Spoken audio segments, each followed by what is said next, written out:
अस्सलाम वालेकुम। आज हमारा लेक्चर 1 है। आप में से जो लोग भी इनमें से किसी भी सीट्स की प्रिपरेशन कर रहे हैं वो लेक्चर लाजमी देखें ये वाला, ठीक है। जो लोग इसमें प्रिपरेशन कर रहे हैं तहसीलदार की, नायब तहसीलदार की, असिस्टेंट की, सब इंस्पेक्टर की या ASI पुलिस की, म्यूनसिपल ऑफिसर की, जो आज ही सीट्स आई हैं 126, ठीक है ना। तो जो इनका सिलेबस था उसको मैंने कंपैरिजन पोस्ट किया था, ठीक है ना। वो वीडियो का लिंक भी मैं डिस्क्रिप्शन में प्रोवाइड कर दूंगा। उनमें से अगर 40% आप लोगों की इंग्लिश है, आप लोगों की सब इंस्पेक्टर के पेपर में, और आप लोगों की तहसीलदार का तो 100 मार्क्स का पूरा पेपर है इंग्लिश का, ठीक है। और म्यूनसिपल ऑफिसर में आप लोगों की 20% की इंग्लिश है, ठीक है। तो इस लेक्चर में इंग्लिश भी इंक्लूड है। इसके अलावा जो तहसीलदार का पेपर है वो 100 मार्क्स का जनरल नॉलेज का पेपर है, ठीक है ना। और आपका जो सब इंस्पेक्टर है इसमें भी 20% का जीके है। म्यूनसिपल ऑफिसर में भी आप लोगों का 50% का जनरल नॉलेज का पेपर है। तो इसमें हम जनरल नॉलेज भी इंक्लूड करेंगे हमारी, ठीक है ना, और ये इंग्लिश भी इंक्लूड करेंगे, ठीक है। तो हम स्टार्ट करते हैं हमारा लेक्चर 1। सबसे पहले हम हिस्ट्री को टच करेंगे, जो आपके पाकिस्तान अफेयर्स की जो हिस्ट्री है, जिसमें से MCQs आते हैं 3-4 आप लोगों के, ठीक है ना। अब हिस्ट्री आप लोगों की 7-12 से इंक्लूड की जाती है टिल 2020, ठीक है ना। फिर ये करंट अफेयर के जितने भी आजकल इश्यूज चल रहे हैं उनसे भी MCQs आ सकता है आप लोगों को, ठीक है ना। लेकिन ये स्टार्ट होती है 7-12 से। तो 7-12 में सबसे पहला इवेंट है मोहम्मद बिन कासिम का, ठीक है। आपको पता है वो सब कॉन्टिनेंट आए थे, ठीक है। तो ये पैदा हुए थे मोहम्मद बिन कासिम 695 में। 695 ये AD लिखा हुआ है। जो आपका 2020 चल रहा है ना ये आजकल, ये इसी की सीक्वेंस है, ठीक है ना। 695 में ये पैदा हुए थे ताइफ में, और इनका जो रियल नेम था वो इमादुद्दीन था, ठीक है। मोहम्मद बिन कासिम का क्या मतलब है? कासिम का बेटा, ठीक है। इनका नाम ये नहीं था, ये था मोहम्मद बिन कासिम, कासिम का बेटा, ठीक है। असल नाम था इनका इमादुद्दीन। ये हमसे मुझे एक बार आ चुका है। इसके अलावा क्योंकि आपको पता है ट्राइब सिस्टम था जो अरब से, उस वक्त हज़रत उमर का जो ट्राइब था वो बनु आदि था, हज़रत अबू बकर का बनु तमीम था, हज़रत उस्मान का बनु उमैया था, ठीक है। ऐसे ही मोहम्मद बिन कासिम का जो ट्राइब था वो बनु सकीफ़ा था, और इनके फादर का नाम था कासिम बिन यूसुफ। और एक MCQ आता है Mohammad bin Qasim is closely related to which personality. तो वो हज्जाज बिन यूसुफ उसका आंसर है। इसकी वजह क्या है? हज्जाज बिन यूसुफ की जो डॉटर थी ज़ेबा, उनकी शादी हुई थी मोहम्मद बिन कासिम से, ठीक है ना। तो उस वक्त जो डायनास्टी चल रही थी, उस वक्त जो खिलाफत थी वो खिलाफत उमैया की खिलाफत। ये जो आपका इस्लामिक का लेक्चर है उसमें मैं आप लोगों को बता दूंगा। आपकी खिलाफत स्टार्ट होती है 661 से, जो खिलाफत एज ए डायनास्टी चली है आप लोगों की, ठीक है ना। उमैया 661 से 750, ये उमैया का दौर है, बनु उमैया का। और 750 से 1258 तक ये आपका अब्बासी दौर है, अब्बासिड कैलिफेट, ठीक है ना। तो ये दोनों आप लोगों ने याद रखना है। इससे पहले 30 साल की खिलाफत रही थी हज़रत अबू बकर से लेकर और हज़रत अली रज़ी अल्लाह तआला अन्हु तक। वो जब इस्लामिक पढ़ाऊंगा तो सीक्वेंस में बता दूंगा। तो 1258 में हलाको खान ने फिर ख़त्म कर दी थी इनकी खिलाफत। तो ये मैं जब इस्लामिक पढ़ाऊंगा तो सीक्वेंस में बताऊंगा। फिलहाल जो हमें पाक अफेयर का जो चाहिए हम वो पढ़ लेते हैं, ठीक है ना। उस वक्त जो खलीफा थे 712 में वो थे वलीद बिन अब्दुल मालिक, ठीक है। बनु उमैया के ये खलीफा थे, ठीक है। उस वक्त इनके 4 जो जनरल थे वो काफ़ी एक्टिव थे। जैसे अगर मैं बात करूँ, नाम नोट कर लीजिएगा आप खुद ही। मूसा बिन नुसैर जिसने पुर्तगाल फतह किया था, तारिक बिन ज़याद जिसने हस्पानिया स्पेन फतह किया था, ठीक है, 711 में। और कुतैबा बिन मुस्लिम जिन्होंने सेंट्रल एशियन कंट्रीज है जितनी भी उन्होंने फतह की थी। उसमें कंट्रीज नहीं थी, एक ही था तुर्किस्तान, आपने नाम सुना होगा, ठीक है ना। पहले अक्सर जो पुराने स्कॉलर है वो तुर्किस्तान यूज़ करते हैं। तो उसको फतह किया था सेंट्रल एशिया कुतैबा बिन मुस्लिम ने, और मोहम्मद बिन कासिम ने फतह किया था आपके ये सब कॉन्टिनेंट को, ठीक है। इसके अलावा हज्जाज बिन यूसुफ का आ जाता है MCQs आपके हिस्ट्री के पेपर में। वो कहाँ के गवर्नर थे उस टाइम? तो वो इराक के गवर्नर थे, ठीक है। अब मोहम्मद बिन कासिम यहाँ पे इंटर कैसे हुए, किन एरियाज से गुजर के आए वो, और फिर कहाँ से वापस गए? तो मकरान से वो इंटर हुए थे, वहाँ से फिर पंचगोर से फिर दीबल, ठीक है। अब इनके आने की वजह क्या थी? तो उस वक्त जो सिलोन था, जिसे आजकल श्रीलंका कहते हैं, इसने 1972 में अपना नाम चेंज किया है सिलोन से श्रीलंका। उनके बादशाह ने कुछ तोहफ़े भेजे थे वक्त के खलीफा के लिए, मतलब वलीद बिन अब्दुल मालिक के लिए। तो रास्ते में वो जो शिप थी, ठीक है, बहरी बेड़ा था जो, वो इनके जो लुटेरे थे, राजा दहर उस वक्त यहाँ का रूलर था, उन्होंने वो लूट लिया। ठीक है, उनमें एक फ़ीमेल थी, उन्होंने ख़त लिखा तो खुशकिस्मती से पहुंच गया हज्जाज बिन यूसुफ तक, तो उन्होंने फिर मोहम्मद बिन कासिम को यहाँ पे भेजा। उससे पहले उन्होंने राजा तहर को ख़त भी लिखा था, लेकिन राजा तहर ने कोई ठीक रिस्पॉन्स नहीं दिया था। राजा तहर ने रिस्पॉन्स दिया था कि उन लुटेरों से मेरा कोई ताल्लुक़ नहीं है। फिर मोहम्मद बिन कासिम को भेजा गया था आपके हज्जाज बिन यूसुफ ने। तो दीबल से फिर वो निरोन कोट, दीबल आपका कराची का पुराना नाम है दीबल, ठीक है। तो निरोन कोट ये हैदराबाद का ओल्ड नेम है। फिर मुल्तान 715 में ये मुल्तान थे, जब खलीफा पीछे चेंज हुआ और इन्हें बुला लिया गया। ठीक है, खलीफा कौन से चेंज हुए थे वो आगे आ रहा है अभी। ठीक है, उस वक्त जो कैप्टन था दीबल का, तो अरोड़ आजकल रोहरी जिसे बोलते हैं, ठीक है, सक्खर के करीब है ये। उस वक्त जो रूलर मैं बता रहा था आप लोगों को, राजा दहर थे, वो खुद हिंदू था। ठीक है, और लेकिन उसकी मोस्टली जो पीपल थी वो बुद्धिस्ट फॉलोअर थी, बुद्धा को फॉलो करती थी वो। ठीक है, फादर जो थे राजा दहर के, उनका नाम था राजा चच, उन्होंने 40 साल हुकूमत की थी। ये हिस्ट्री के पेपर में एमसीक्यू आ चुका है। राजा चच रूल हाउ मेनी ईयर्स, तो 40 ईयर्स में। ठीक है, इसके अलावा चच नामा काफ़ी पॉपुलर है, नाम सुना होगा आपने। तो चच नामा लिखा गया था इस राजा चच के ऊपर ही। ठीक है, तो वो ओरिजिनली किस लैंग्वेज में लिखा गया था ये एमसीक्यू मोस्टली आता, तो वो सिंधी लैंग्वेज में लिखा गया, इसलिए जो सिंधी है ये सिंधी ओल्डेस्ट रीजनल लैंग्वेज है पाकिस्तान की। ठीक है, इसके अलावा हम बात करें तो जो उस वक्त फतह किया मोहम्मद बिन कासिम ने, तो यहाँ के जितने भी लोग थे उस वक्त वो बुद्धिस्ट और हिंदू थे, तो उन्हें जमी का नाम दिया गया, ये रमी का, और उन्हें प्रोटेक्शन दी गई, उनको कत्ल नहीं किया गया। ठीक है ना। तो उसके बाद मोहम्मद बिन कासिम 715 में खिलाफत मैंने बताया जैसे चेंज हो गई, तो सलमान बिन अब्दुल मालिक आ गए, वलीद बिन अब्दुल मालिक की वजह से, क्योंकि ये चारों सिपहसालार काफ़ी पॉपुलर हो रहे थे, तो ये खिलाफत के लिए उन्हें ख़तरा महसूस किया सलमान बिन अब्दुल मालिक ने। ठीक है, तो उन्हें बुला के तो कत्ल कर दिया गया इन चारों सिपहसालार को। ठीक है, उसके बाद एक और करैक्टर जिससे हम सिक्यूज आते हैं हिस्ट्री के, मोहम्मद बिन महमूद गजनवी। तो ये 971 में पैदा हुए हैं और 1030 में इनकी डेथ हुई है। ये कहाँ पैदा हुए हैं? गजनी में पैदा हुए थे, इसलिए गजनवी बुलाया जाता है इनको। ठीक है, अफ़गानिस्तान में गजनी था। ठीक है, फादर इनके थे सुबख्तगीन, ये हमसे आ चुका है। Sabuktigin is a father of Mahmud Ghaznavi, या father name of Mahmud Ghaznavi Sabuktigin, और ये स्लेव थे अलबतगीन के, और इनके 17 हमले मशहूर है मोहम्मद बिन कासिम के। ठीक है, ये अमीर ऑफ गजनी बने 998 में, 1002 तक अमीर ऑफ गजनी रहे। ठीक है, और ये उस वक्त इस्माइली किंग मतलब अहले तशीर लोगों की गवर्नमेंट थी उस वक्त, कहाँ पे?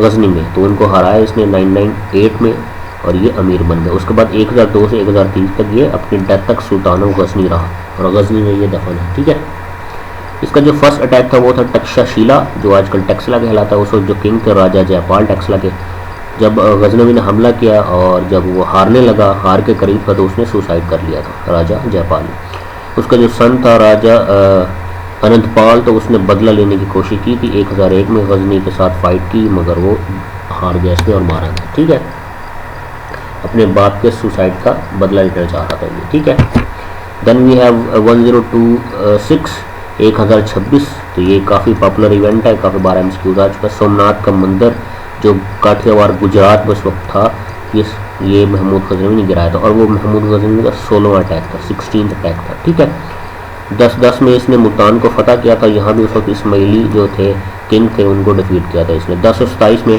जब ये सोमनाथ का मंदिर तोड़ने के बाद वापस जा रहा था, तो रास्ते में ये जाट थे जिन्होंने काफ़ी परेशान किया था उस वक्त, क्योंकि उस वक्त महमूद गजनवी काफ़ी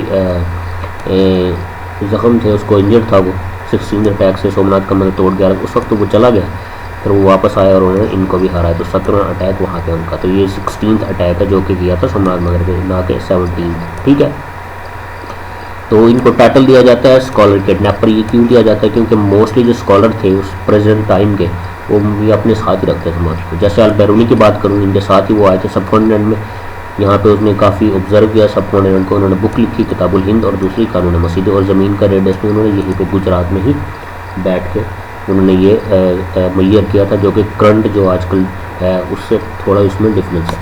ठीक है, इसके अलावा एक और इनके साथ जो पोइट होते थे, पर्शियन पोइट फिरदौसी, ये एमसीक्यू आ चुका है, फिरदौसी वाजा पर्शियन पोइट। ठीक है ना, इन्होंने शाहनामा लिखा था। अब शाहनामा दो है, एक शाहनामा है, एक शाहनामा इस्लाम है। Shahnama was written by Firdausi and Shahnama Islam was written by Hafeez Jalandhari. ठीक है, ये याद रखना आप लोगों ने। और इसके 4 एडिशन है, 4 जिल्दें हैं। ये एमसीक्यू उर्दू के पोर्शन में आ चुका है। शाहनामा इस्लाम की कितने जिल्दें हैं? 4 जिल्दें। ठीक है, फिरदौसी वाजा ओरिजिन पॉइंट, और फिरदौसी ने क्या लिखा था, शाहनामा, और शाहनामा इस्लाम किसने लिखा था, हफीज जलंधरी ने। ठीक है। एक और फर्किस्तान के नाम से करैक्टर थे इनके साथ जिन्होंने सोमनाथ मंदिर की स्टोरी लिखी थी, ये भी ओरिजिन पॉइंट थे। ठीक है ना, ये इतने इंपॉर्टेंट नहीं है, ये दो इंपॉर्टेंट है। ऊपर जो अलबैरूनी के बारे में बताया ये भी इंपॉर्टेंट है, ये आ चुका है। किताबुल हिंद किसकी, अलबैरूनी की, कुरानुल मसूदी किसकी, अलबैरूनी की, ये हम स्कूल आएंगे। इसके अलावा इनका जो फ्रेंड था इनका, ठीक है, जो पहले इनका ये स्लेव था, फिर बाद में इनके साथ दोस्ती हो गई महमूद गजनवी काफ़ी अच्छी, तो ये जॉर्जियन स्लेव था, ये मुसलमान हो गया था। और इनका एक MCQ आता है, first Muslim governor of Lahore कौन है, मलिक अयाज।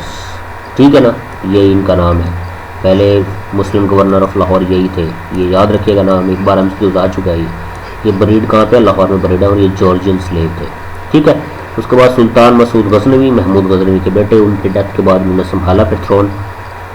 इतना तो प्रोमिनेंट नहीं है ये, इनके वाले MCQ इतने नहीं आते। एक MCQ जो इंपॉर्टेंट है वो ये है, 1039 में हज़रत उस्मान अली हजवेरी या हज़रत दादा गंजबख्श जिन्हें कहा जाता है, वो सब कॉन्टिनेंट में इन्हीं के दौर में है, 1039 में।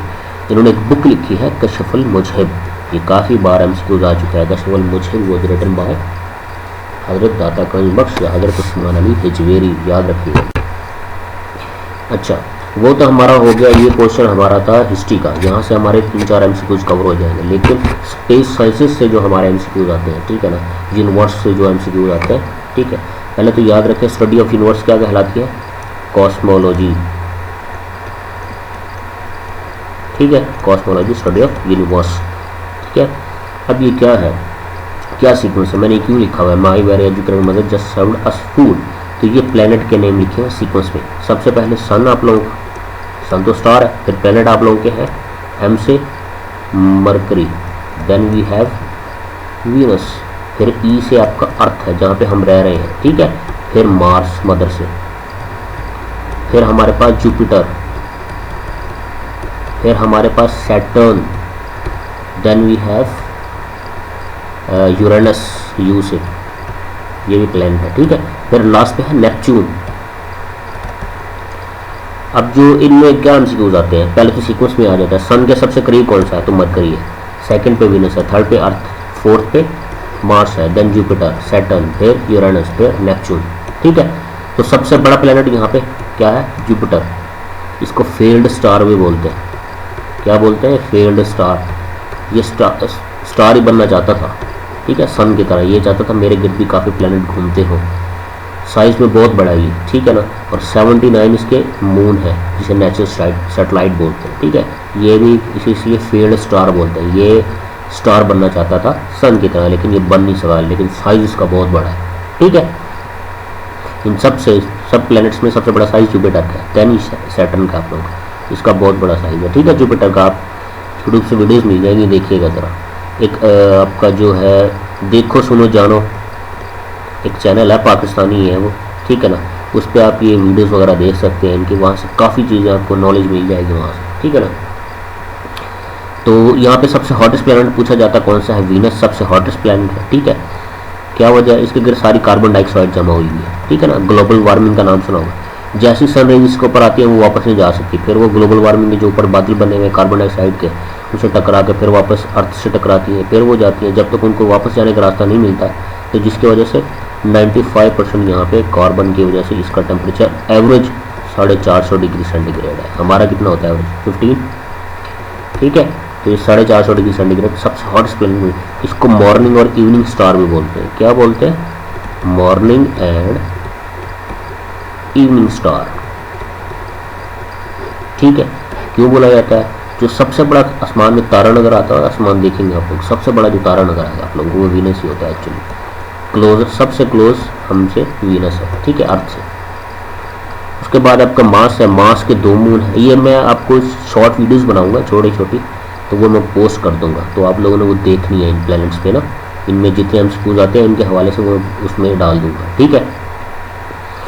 तो आपका क्या है, ये सीक्वेंस से याद रखना आप लोगों ने। बाकी मैंने अर्थ के बारे में इन, अच्छा 2 चीज़ें अब, एक होती है रोटेशन और एक होती है रेवोल्यूशन। रोटेशन और रेवोल्यूशन, ये 2 अलग चीज़ें। रोटेशन क्या होती है, प्लेनेट की अपने एक्सिस की रोटेशन। ठीक है ना, जैसे हमारा अर्थ मूव करता है वेस्ट टू ईस्ट, ऐसे मूव करती है हमारा अर्थ। ठीक है ना, ऐसे यूँ, ठीक है। अब एक पिक्चर आएंगी नजर आती है, वो रोटेशन होती है। रोटेशन की वजह से डे एंड नाइट चेंज होती है, ये एमसीक्यू आता है। रोटेशन की वजह से डे एंड नाइट चेंज होता है, रोटेशन की वजह से। रेवोल्यूशन होता है साल, रेवोल्यूशन हमारा 365.25 डेज का हमारा एक रेवोल्यूशन होता है, सन के गिर्द जो चक्कर होता है वो होता है रेवोल्यूशन, ठीक है। रोटेशन की वजह से क्या होता है, डे एंड नाइट चेंज होता है। अब ये नेक्स्ट स्लाइड में देखिए, ये अर्थ है आप लोगों की, ठीक है ना। ये आप लोगों की क्या है, अर्थ। इसका टॉप जो ये टॉप नज़र आ रही है, इसको बोलते हैं नॉर्थ पोल। यहाँ पे बर्फ़ वाइट वाइट नज़र आ रही है, यहाँ पे सारी बर्फ़ है, ठीक है ना। नीचे भी ये सारी बर्फ़ है, यहाँ पे अंटार्कटिक आप लोगों का है, ये आप नीचे आप लोगों का है साउथ पोल, ये यहाँ नीचे, ठीक है ना। एमसीक्यू आता है साउथ पोल कहाँ पे है, तो आपका अंटार्कटिक में, और नॉर्थ पोल कहाँ पे आपका आर्कटिक ओशन में, ये एमसीक्यू आता है, ठीक है। बाकी आपको जो ग्रीन ग्रीन नज़र आ रहा है, वाइट नज़र आ रहा है, ये सारे ये आपके कॉन्टिनेंट्स हैं। जब जोग्राफी पढ़ेंगे तो मैं बताऊँगा ये कैसे है, किस तरह है, ठीक है। इसके अलावा जो आपकी अर्थ है वो 23.5 डिग्री पर टिल्टेड है, 23.5 डिग्री पे टिल्टेड नज़र आ रही है ना, ये टिल्टेड असल में ये एक्चुअली ये है अर्थ की पोजीशन जो है सन के गिर्द, ठीक है। तो ये टिल्टेड है, जिसकी वजह से आपका कुछ पोर्शन में आप लोगों की देख रहे हैं ना, कुछ अरसा ये रहती है, ठीक है। पीछे साइड में चलते हैं, देख रहे हैं ना, ये आप रोटेशन इसकी देख रहे हैं, ये भी रोटेशन है, ये भी रोटेशन है। और ये जो थर्ड पिक्चर है ये आपका सन बना हुआ है, ठीक है, ये फनी सा। और ये जो अब इसके जो चक्कर ये अर्थ लगा रही है, ये है रेवोल्यूशन, ठीक है। ये आपका क्या डिटरमिन करता है, आपका एज ईयर, और ये रोटेशन आपका डे एंड नाइट डिटरमिन करती है, ठीक है। सीज़न में आपकी रेवोल्यूशन की वजह से ही बनते हैं, ना कि रोटेशन की वजह से। रेवोल्यूशन की वजह से आप लोगों के सीज़न होते हैं, ठीक है।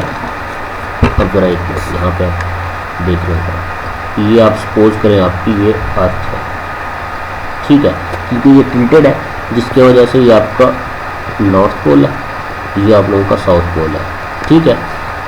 तो हमारे पास क्या होता है, ये एरिया क्या होता है, यहाँ पे आपकी लाइट सन की नहीं आती, ठीक है ना।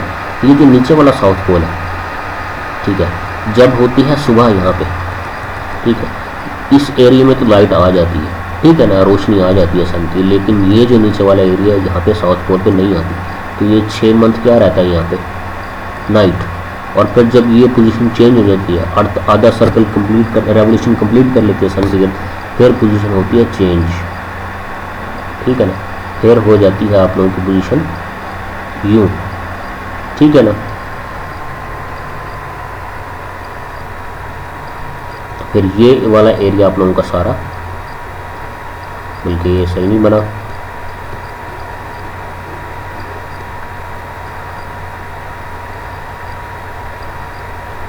फिर क्या होता है आप लोगों का, ये वाला एरिया जो है, ये यहाँ पे आप लोगों की डे एंड नाइट में यहाँ पे तो लाइट आ जाती है, रोशनी आ जाती है। ये आपका नॉर्थ पोल पे फिर लाइट नहीं आती। तो 6 मंथ नॉर्थ, ये एमसीक्यू हो जाएगा, नॉर्थ और साउथ पोल पे डे एंड नाइट का क्या टेन्योर होता है, तो 6 मंथ की डे होता है और 6 मंथ की नाइट होती है, ये याद रखिएगा, ठीक है ना। यूट्यूब से बहुत सारी वीडियोज़ मिल जाएंगी, आप देखिएगा, नॉर्थ पोल की भी, साउथ पोल की भी, ठीक है ना। तो जहाँ पे ये लाइट आपस में मिल रही होती है ना, मतलब यहाँ पे दिन है, यहाँ पे रात है, ये अंधेरा और रोशनी यहाँ पे मिल रही है, इसको टर्मिनेटर लाइन भी बोलते हैं, इस लाइन को, ठीक है ना। ये joining line day and night को बोली जाती है टर्मिनेटर। याद रखिएगा, एमसीक्यूज आ सकते हैं आप लोगों के, आते हैं ऐसी एमसीक्यूज, ठीक है ना। स्पेस साइंसेस के सारे एमसीक्यूज ऐसे ही आते हैं, ठीक है। तो ये थोड़ा सा हो गया इंट्रोडक्शन, बाकी जो डिटेल से मैं छोटे छोटे वीडियोस बना के पोस्ट कर दूंगा, तो आप लोगों ने ये देख लेंगे, ठीक है। इसके अलावा इंग्लिश का जो पोर्शन है, ये मेजर पोर्शन है, क्योंकि तहसीलदार का यहाँ पे 100 नंबर का पेपर होना है, 40 नंबर का सब इंस्पेक्टर में इंग्लिश है, और 20 नंबर की इंग्लिश आज क्या कहते हैं डाली हुई है उन्होंने म्यूनसिपल ऑफिसर के पेपर में, तो ये तो हमने पढ़नी है। अब इंग्लिश में क्या है, डायरेक्ट इंटैक्ट आते हैं, एक्टिव पैसिव आते हैं, सेंटेंस करेक्शन आती है, ठीक है ना। अब टेंस तो हम लोग पढ़ने से रहे दोबारा स्टार्ट से, अगर आप लोगों को पढ़ने भी आए तो यूट्यूब से बहुत सारी वीडियोस मिल जाएगी, आप पढ़ लीजिएगा, ठीक है। वहाँ से 1 से 2 घंटे की वीडियोस होंगी, वो उसमें सारे टेंस को करवा देंगे, ठीक है। अब आपको याद भी हो जाएंगे, बच्चे थोड़ा आप लोग, ठीक है। अब ये देख लें, सबसे पहले हम बात करते हैं एक टेंस की, आज हम बात करेंगे, जस्ट उसके हम पैसिव की भी बात करेंगे साथ। जो आपका टेंस होता है, जो टेंस का सेंटेंस होता है, वो आपकी एक्टिव फॉर्म होती है, ठीक है ना, हमेशा वो एक्टिव होता है आपका। एक्टिव वॉइस जो टेंस का सेंटेंस होता है वो एक्टिव होता है आपका। अब ये देखिएगा, प्रेजेंट इंडेफिनिट टेंस, ठीक है। प्रेजेंट इंडेफिनिट टेंस में क्या होता है, सब्जेक्ट होता है, फिर वर्ब की पहली फॉर्म एस या ईएस लगाते हैं और साथ लास्ट में क्या होता है आपका ऑब्जेक्ट। ठीक है। अब ये एस या ईएस किसके साथ लगाना है, ये मैं बता दूं थर्ड पर्सन के साथ लगता है। जैसे दो पर्सन आपस में बात कर रहे हैं, अली और आमिर आपस में बात कर रहे हैं। ठीक है। वो बात किसकी कर रहे हैं, हमजा की। क्या, ही लिव्स विद यू, वो तुम्हारे साथ रहता है। वो कौन, हमजा। ठीक है। एक थर्ड पर्सन है तो एस का इजाफा हुआ यहाँ पे। ठीक है ना, तो वो थर्ड पर्सन की बात हुई है। जो आई होता है, आई फर्स्ट पर्सन होता है। यू क्या होता है, आई मैं, मतलब फर्स्ट पर्सन जो बात कर रहा है। यू कौन है, तुम जो मेरी बात सुन रहा है। और जिसकी बात हो रही है वो ही थर्ड पर्सन, या दे वो जिनकी बात हो रही है ये थर्ड पर्सन। ये तो पता ही होगा सबको। ठीक है। तो ही लिव्स विद यू। ठीक है। अब जब इसका नेगेटिव बनाएंगे तो क्या होगा, डू या डज लगेगा हमारे साथ। डू लगेगा आपका प्लूरल के साथ, आई के साथ भी डू लगेगा। ठीक है ना, ये आई के साथ ज़रा एक्स्ट्रा केस होता है इसका। ठीक है ना, तो इसके अलावा डू या डज लगेगा आप लोगों का। ठीक है ना, थर्ड पर्सन सिंगुलर के साथ डज लगेगा, प्लूरल के साथ तो हमेशा डू लगेगा। थर्ड पर्सन सिंगुलर मतलब ही हो सकता है, जैसे अभी देखे ना, he does not live with you, वो तुम्हारे साथ नहीं रहता। ठीक है। इसी तरह इसका जब हम बनाएंगे इंटरोगेटिव, ये तो नेगेटिव बन गया ना, डू डज नॉट यूज करते हुए। ठीक है। वर्ब की पहली फॉर्म यूज हो रही है, याद रखिएगा, वर्ब की फर्स्ट फॉर्म। ठीक है ना, डू डज स्टार्ट में आ जाएगा, प्लस सब्जेक्ट प्लस वर्ब की पहली फॉर्म और ऑब्जेक्ट, ये आपका इंटरोगेटिव बन जाएगा। क्या बनेगा, does he live with you. ठीक है ना, तो जब हम इंटरोगेटिव बनाएंगे फिर हम एस नहीं लगाएंगे। ठीक है, यहाँ पे भी हम एस नहीं लगाएंगे, जस्ट सिंपल में हम एस या एस का इजाफा करेंगे। ठीक है। इसके बाद बात करें तो डबल इंटरोगेटिव की। ठीक है, does he live with you, क्या वो तुम्हारे साथ रहता है। अब वो पूछ रहा है, अब डब्ल्यू एच फैमिली इन्वॉल्व हो जाए तो वो बन जाती है डबल इंटरोगेटिव। ठीक है ना, वही रहेगा, आपको इंटरोगेटिव रखें वही सारा, वही सीक्वेंस आप लोगों का। स्टार में बस डब्ल्यू एच फैमिली लगा देंगे। डब्ल्यू एच फैमिली क्या है, वैन, वेयर, ठीक है ना, व्हाट, तो ये डब्ल्यू एच फैमिली है। Why does he live with you, वो तुम्हारे साथ क्यों रहता है। ठीक है, डबल इंटरोगेटिव बन जाएगा। ये सिंपल से है। ठीक है, बस ये याद रखिएगा आप लोग, ये सारी ना सेंटेंस स्ट्रक्चर कैसे बन रहा है बस याद रखिएगा, ताकि ये देख के वक्त जैसे आपको सेंटेंस देगा ना वो पैसिव बनाने के लिए। ठीक है, तो आपको पता होना चाहिए किस टेंस का है। ठीक है ना, फिर ही आप उसको कन्वर्ट कर सकेंगे भी किस में मैंने इसको जाना है। ठीक है, तो ये वर्ब की पहली फॉर्म हो, एस या ईएस लगा हो, ऑब्जेक्ट लगा हो, सब्जेक्ट, तो आपको पता चल जाना चाहिए प्रेजेंट इंडेफिनिट का टेंस है। डू डज यूज़ किया हुआ हो तो फिर भी आपको पता चल जाना चाहिए ये प्रेजेंट इंडेफिनिट का नेगेटिव है। ठीक है, अगर उसने डू डज स्टार्ट में यूज़ किया हुआ है, ठीक है, सवालिया उसने कुछ सेंटेंस दिया हुआ है, मतलब इंटरोगेटिव दिया हुआ है, तो आपको फिर भी पता होना चाहिए डू या डज कहाँ पे यूज़ होते हैं, प्रेजेंट इंडेफिनिट टेंस पे। ठीक है, तो यही आपने याद रखना, और वर्ब के फर्स्ट फॉर्म, तो आपको पता चल जाएगा ये फलां टेंस का फर्क है। ठीक है ना, ये सेंटेंस फलां टेंस से आया हुआ है, तो आपने कन्वर्ट कर देना है फिर उसको पैसिव में। जब नरेशन करेंगे वो भी बड़ी हेल्पफुल होगी। जब ये आते होंगे ना नरेशन में, क्या होता है, टेंस टू टेंस चेंज होता है। ठीक है ना, मैं बताऊंगा, जैसे प्रेजेंट इंडेफिनिट पास्ट इंडेफिनिट में चला जाता है। ठीक है, अब ये बात करें एक्टिव, सब्जेक्ट था एक्टिव। ठीक है ना, ये एक्टिव आइस आप लोगों का, ये क्या, सब्जेक्ट प्लस वर्ब की पहली फॉर्म प्लस एस, ये क्या आपका प्रेजेंट इंडेफिनिट टेंस का है। ठीक है, अब दो एग्जांपल मैंने लिखी है यहाँ पे, my mother loves me, he writes a letter. अब ही की बात आ रही है, एस लगा हुआ है, माई मदर्स थर्ड पर्सन की बात हो रही है यहाँ पे माई मदर यहाँ पे मौजूद नहीं है। ठीक है, तो ये एस लगा हुआ है, my mother loves me, he writes a letter. ठीक है, अब ये जब कन्वर्ट करेंगे क्या होगा पैसिव में, इसको सब्जेक्ट में क्या होता है, आपके एक्टिव में क्या होता है, सब्जेक्ट पे फोकस क्या होता है, माई मदर, ही राइट्स। ठीक है ना, तो ये सब्जेक्ट पे किया, मी पे, ऑब्जेक्ट पे या लेटर पे, ऑब्जेक्ट पे फोकस नहीं किया वहाँ। तो पैसिव वाइज होता है उसमें ऑब्जेक्ट पे फोकस किया होता है। ये देखिए, ऑब्जेक्ट स्टार्ट में आ जाएगा आप लोगों का यहाँ, फिर हेल्पिंग वर्ब लगेगा आपका is are am, plus verb की थर्ड फॉर्म आती है पैसिव वाइज में, प्लस बाय प्लस सब। अब याद रखिएगा तमाम पैसिव में वर्ब की थर्ड फॉर्म लगती है। अब उसने क्या करता है पीपीएसए वाला, एक टॉप ऑप्शन आप लोगों को सेंटेंस देगा, उसका पैसिव पूछ लेगा। ठीक है ना, ये पैसिव देगा तो उसका एक्टिव पूछ लेगा। आपको पता होगा अगर तो उसने आपको क्वेश्चन पूछा है पैसिव वॉइस बनाने का, तो आपने देखना चारों सेंटेंस में थर्ड फॉर्म किसके अंदर, अगर सबके अंदर थर्ड फॉर्म है फिर आपने बाकी चीज़ें चेक करनी है। ठीक है ना, ये किस टेंस का है, या अगर सिंपली आप लोगों को कुछ भी नहीं पता, ठीक है, तो आपने वर्ब की थर्ड फॉर्म जरूर देखनी है उसमें। अगर वर्ब की थर्ड फॉर्म लगी हुई है तो वही उसका आंसर होगा। तमाम पैसिव में वर्ब की थर्ड फॉर्म लगती है। ठीक है, तो अब ये जैसे ये था माई मदर लव्स मी, ठीक है, तो ऑब्जेक्ट आएगा स्टार्ट में आई एम हो जाएगा। ठीक है ना, आई एम लव्ड वर्ब की third form bye my mother, तो सब्जेक्ट लास्ट पे चला जाएगा आप लोगों का, ठीक है ना। वर्ब की थर्ड फॉर्म ये लगी हुई है, एम आपका हेल्पिंग वर्ब लग गया, ये ऑब्जेक्ट का आपका आई स्टार्ट में आ गया, ठीक है ना। I am loved by my mother, ठीक है ना। जैसे मैथ करते हैं ना आप लोगों ने, अगर आप लोगों को कुछ नहीं आता, आपने इसको मैथ के रूल ही समझने, आपने रूल्स के साथ चल रहे हैं, ठीक है। उसके बाद सेकंड था ही राइट्स अ लेटर, तो अ लेटर स्टार्ट में आ जाएगा, जैसे मैंने बताया आपको ऑब्जेक्ट स्टार्ट में आ जाता है। A letter is helping verb आ गया, एक लेटर है, is written third form by him, ठीक है।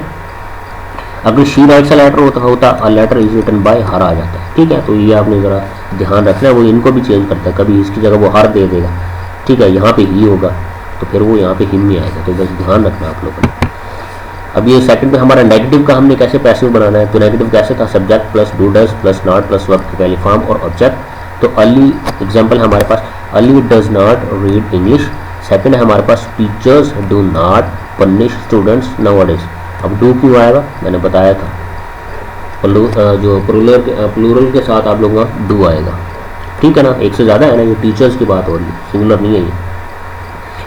तो अब इसका पैसिव कैसे बनेगा, ऑब्जेक्ट स्टार्ट में आ जाएगा, फिर वही हेल्पिंग वर्ब आपका, यहाँ पे बस जस्ट नॉट लग जाएगा, यहाँ पे आपका नॉट नहीं लग रहा था सिंपल में पैसिव बनाते हुए, ठीक है ना। यहाँ पे नॉट लगेगा, वर्ब की थर्ड फॉर्म लगेगी, वर्ब की थर्ड फॉर्म लगेगी, तो ये तो आपने याद रखना है, वर्ब की थर्ड फॉर्म तो हमने लगानी है सारे पैसिव में, ठीक है। फिर बाय और फिर सब्जेक्ट हमारा आ जाएगा, ठीक है। अब क्या है, Ali does not read English, English start में आ जाएगा, सिंगुलर है तो is helping verb, is not हो जाएगा ये, ठीक है। नेगेटिव बनाना है हमने, red by Ali.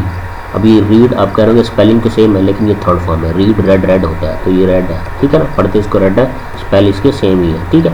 English is not read by Ali, ये इसका पैसिव बन जाएगा, ठीक है।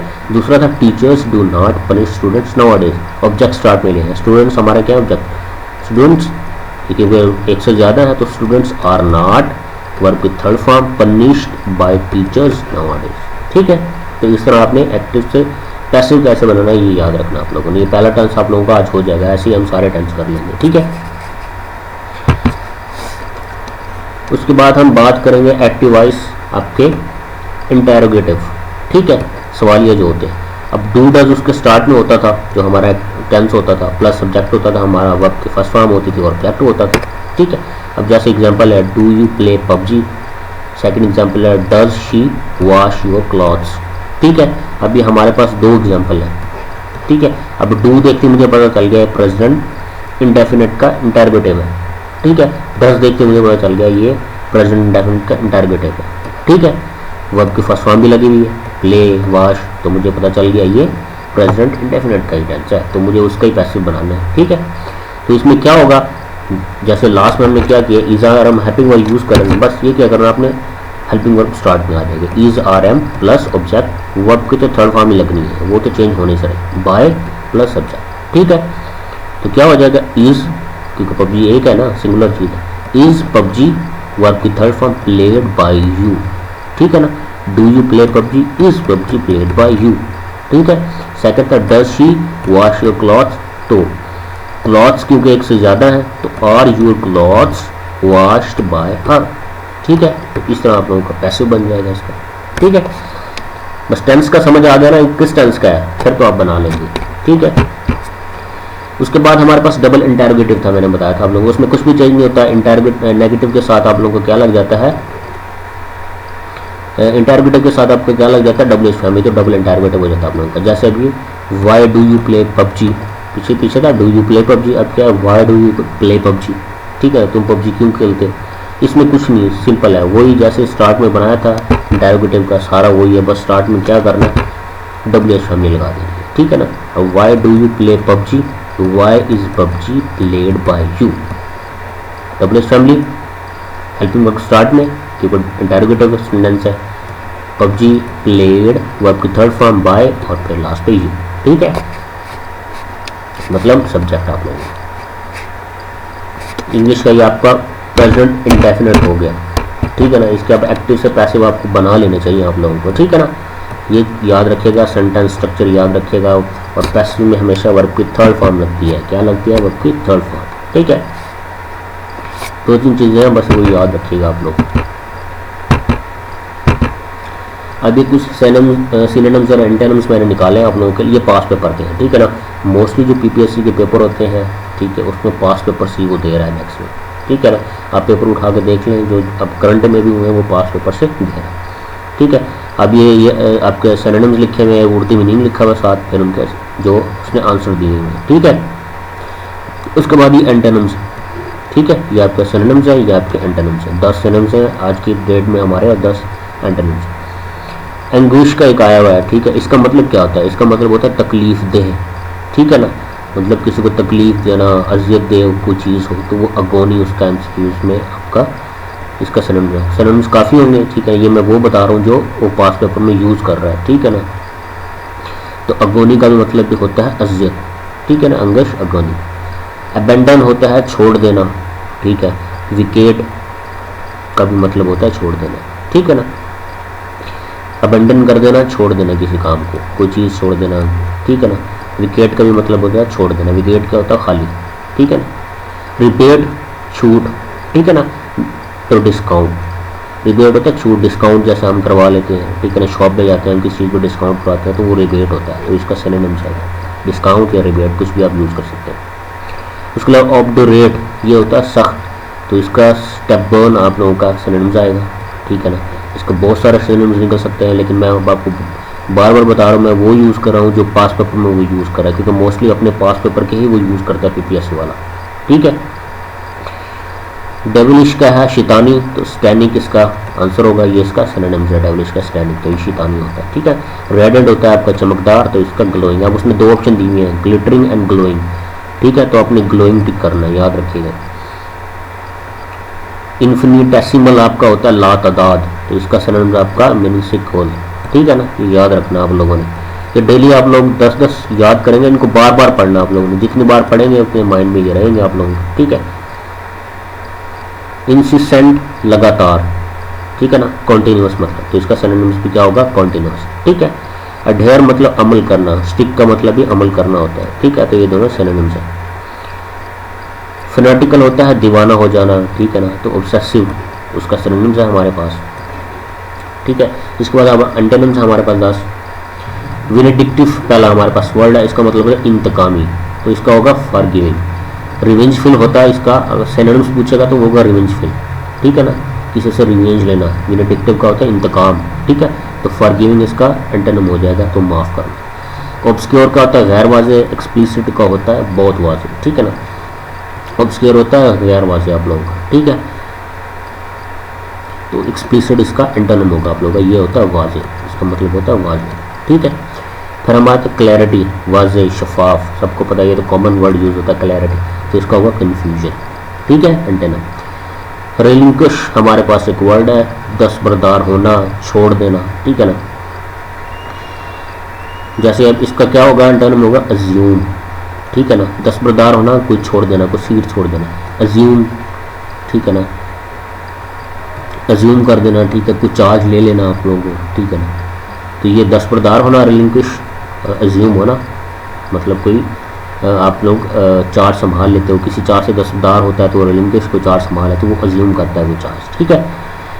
तो उसके बाद इनफ्लेबल है हमारे पास, ये होता है ऐब, किसी के अंदर ऐब हो, ठीक है।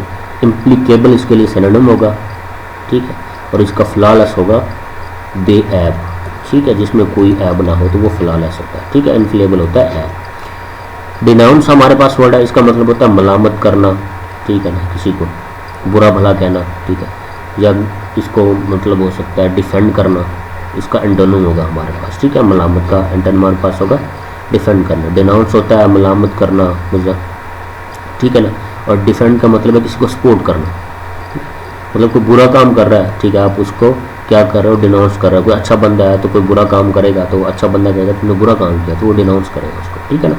लेकिन जो बुरा बंदा है वो अपने साथ वाले को सपोर्ट करेगा, उसको डिफेंड करेगा, जो उसके बराबर का चाहिए उस काम में, ताकि दोनों वो अच्छे थे, ठीक है। तो डिनाउंस का क्या होगा? डिफेंड, याद रखिएगा। खुद से बनाना है आप लोगों ने इमेजिनेशन में इनके मीनिंग्स, क्योंकि ये क्रैमिंग ही है टोटल, आप इसको कोई कंसेप्ट से तो याद कर नहीं सकते, ठीक है। डिप्लीट होता है खून निकालना, रिप्लेनिश होता है खून भरना, ठीक है ना। ये खून भरना भी लाजमी नहीं है, इसका मतलब डिप्लीट कर निकालना किसी चीज़ को, रिप्लेनिश उसको भर देना, ठीक है, रीफिल कर देना इसका, ठीक है ना। रिपीट का एंटोनिम होगा रिपेलिश। रिपेलिश का अगर सिनोनिम आ चुका है एक बार तो वो रिफिल होगा। ठीक है। इम्पाउंड का होता है बांध रखना, किसी को पकड़ के बांध लेना। रिलीज होता है किसी को छोड़ देना। ठीक है ना। जैसे बाउंड होता है ना, बाउंड, बाउंड का क्या मतलब है, किसी को बाउंड कर दिया, लिमिटेशन लगा दी किसी को, तो इसको इम्पाउंड को उसी से याद रख लीजिएगा। इम्पाउंड बांध रखना, रिलीज छोड़ देना। प्रोफेन का होता है गुस्ताख, तो इसका अनहोली। ठीक है। इसका एंटोनिम क्या होगा, इसका आई थिंक सिनोनिम आप लोगों ने चेक कर लेना है। ठीक है। यूफोनेशियस, ये बहुत बार पेपर में आ चुका है पास में, तो उसका खुशगवार या कानों को भली लगने वाली आवाज़ कोई हो तो उसे यूफोनेशियस बोलते हैं। तो कोकोफोनेशियस इसका है। ठीक है ना। इसकी प्रोनाउंसिएशन चेक कर लीजिएगा आप लोग। ठीक है। तो ये होता है बुरी लगना किसी आवाज़ का, और ये होता है किसी आवाज़ का खुशगवार लगना। ठीक है। तो ये फर्स्ट लेक्चर था हमारा, जो मैंने आपको काफ़ी सारी चीज़ें मेरे ख्याल में करवा दी हैं। 1 बाय 1 ये लेक्चर 1 डे लेट करके ये होते रहेंगे, मतलब एक दिन लेक्चर नहीं होगा, एक दिन ये होगा लेक्चर आप लोगों को। ठीक है। तो आप लोगों ने ये साथ साथ पढ़ते रहना है। ठीक है। इंशाल्लाह हम नेक्स्ट लेक्चर में मिलेंगे आप लोगों से।